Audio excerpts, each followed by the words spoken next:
Milou, bonsoir. Bonsoir. Je te remercie d'avoir accepté cette interview et de permettre ainsi à nos téléspectateurs de mieux connaître le terrible Milou, multirécidiviste, maintenant devenu honnête citoyen.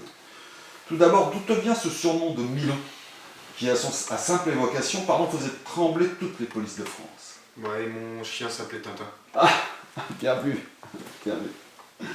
C'est pas une blague. Ah, pardon. Il est mort hier. Ah, désolé Milou, je ne savais pas. Donc, chose tout à fait surprenante, la pièce dans laquelle tu nous reçois est la réplique presque parfaite de la dernière cellule que tu as occupée à Fleury-Mérogis. C'est exact, à part les baies vitrées qui sont un peu plus petites. Ah ouais, mais c'est quand même bien réaliste, oui. Ouais. Milou, ta carrière de braqueur a commencé modestement, et si les sources sont bonnes, tu as volé ton premier vélo à l'âge de 9 ans. Pas un simple vélo. Ah bon? Un motobécane jaune. Ah oui, c'est bien différent, Ouais. Donc, suite à ça, ça a mal tourné pour toi. Tu peux nous en dire un peu plus? Ouais, manque d'expérience. Ouais. À 9 ans, je savais pas encore faire du vélo. Ah, c'est bête. Ouais.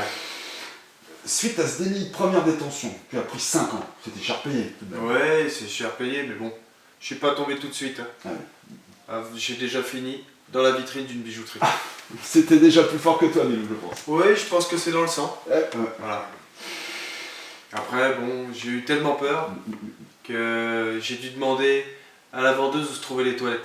Je suis allé pisser, et en sortant, des milliards de flics partout. Pas de chance. Mais quel parcours! Pendant cette longue période derrière les barreaux, tu as côtoyé tout ce que le banditisme comptait de plus abject. Pour n'en citer que quelques-uns, Marcel le Couperet, Bobby le Massacreur, Louis la Brocante. Oui, Le contact de ces buts t'a endurci. Une anecdote peut-être pour nos téléspectateurs? Allez, une petite anecdote. Oui. Raoul le déjanté, Ça vous dit quelque chose? Bien sûr. Voilà, le fameux Raoul. Ah, il m'avait pris pour affection, il me faisait souvent sauter sur ses genoux. J'avais 9 ans à l'époque. Il me lisait souvent à l'oreille que lui et moi, on était dans le même trou. Mais c'est des phrases qui marquent, ça. Ça marque. Ouais. Tu es libéré à 12 ans pour bonne conduite. Ouais, mais attention, je vais pas repartir en vélo. Quel humour! Merci Lilo.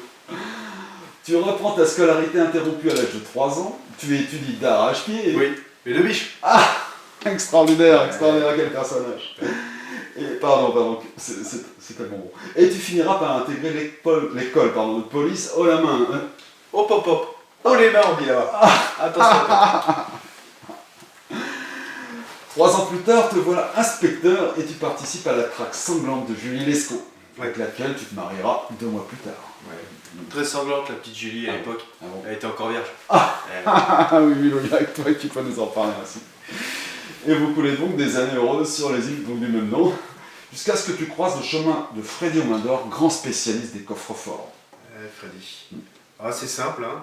La vie est parfois bête. Ouais. J'étais au Bagalo 25, puis au Bagalo 27. J'allais à la piscine le matin, lui il allait l'après-midi, automatiquement on se croisait, et puis finalement on a fini par parler à faire.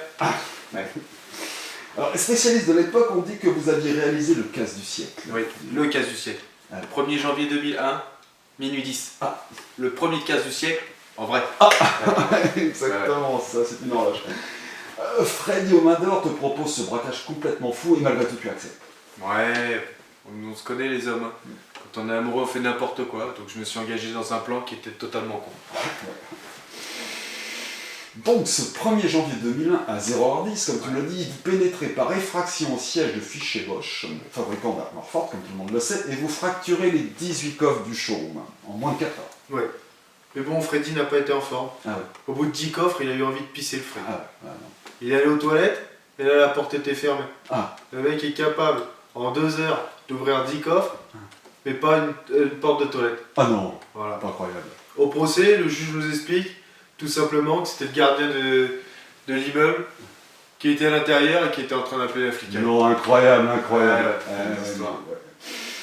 Donc 10 années à la centrale de Fleury-Mérogis, c'était comment? C'était long, très long. Bon, après j'en ai profité pour apprendre à écrire et à lire. Et surtout pour passer mon permis parce que je sais toujours pas faire du vélo. Milo, merci pour ce témoignage bouleversant. Peut-être un livre en perspective? Peut-être pas, non. Bon, d'accord, il n'y a pas de souci. Merci Milo, merci beaucoup.